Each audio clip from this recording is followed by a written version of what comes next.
జై తెలంగాణ. ఇవాళ మేము కొత్తగూడెం జిల్లా అషరాపేట నియోజకవర్గంలో కొత్త గంగారం అనేటటువంటి నాయకప్పోడు గ్రామంలో ఉన్నాము. మరి నాయకప్పోడు గ్రామానికి సంబంధించి అదేవిధంగా నాయకప్పోడు అనేటటువంటి ఆదివాసీ జాతికి సంబంధించి అనేక పోరాటాలు గ్రామస్తులందరూ కూడా చేస్తూ ఉన్నారు. ఈ గ్రామాల్లో ఇంతవరకు కరెంటు వారే స్వయంగా పోరాటం చేసి 2 సంవత్సరాల ఇప్పుడు కూడా ఇక్కడికి 3 కిలోమీటర్ల దూరంలో ఉన్న గ్రామాల్లో కరెంటు లేకపోవడం సూచన.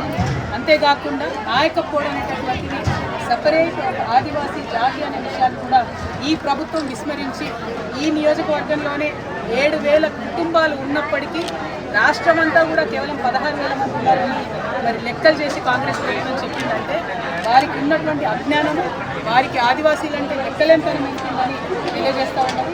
కాబట్టి ఈ అంశాలన్నీ కూడా మేము ఖచ్చితంగా ప్రభుత్వానికి నివేదిక ఇస్తాం, వాటి మీద పోరాటం చేస్తాం. ఆదివాసీల ముఖ్యంగా నాయకప్పోడ్ల యొక్క జనాభా గణన మళ్ళీ చేయాలని చెప్పి కూడా డిమాండ్ చేస్తాం. కేంద్ర ప్రభుత్వం చేస్తున్నటువంటి జనాభా గణనలో కూడా నాయకప్పోడిది సపరేట్గా మరి కాలం ఉండేటట్టుగా వారి జనాభా సంఖ్యను కేంద్ర ప్రభుత్వం సరిగ్గా గుర్తించేటట్టుగా గణించేటట్టుగా తెలంగాణ రక్షణ సేన నుండి మా వంతు ప్రయత్నం చేస్తాం.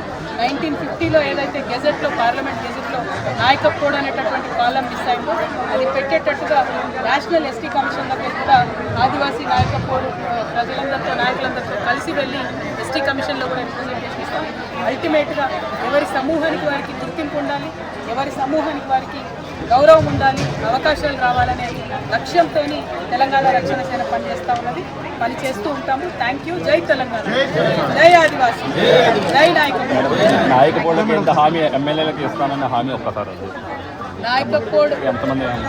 నాయకప్పోడుకి సంబంధించినటువంటి ఆదివాసీలకు మరి తక్కువ రాజకీయ అవకాశాలు వస్తూ ఉన్నాయని వారి నాయకత్వం అంతా కూడా బాధపడుతున్నటువంటి సందర్భంలో మరి ఈ రాష్ట్రంలో కొత్త రాజకీయ శక్తిగా అవతరించినటువంటి తెలంగాణ రక్షణ సేన తరఫున ఎవరికైతే అవకాశాలు రాలేదు, ఎవరైతే అభివృద్ధికి దూరంగా ఉన్నారో వారికి అవకాశాలు ఇవ్వాలనే దృఢమైన సంకల్పం మాకున్నాం.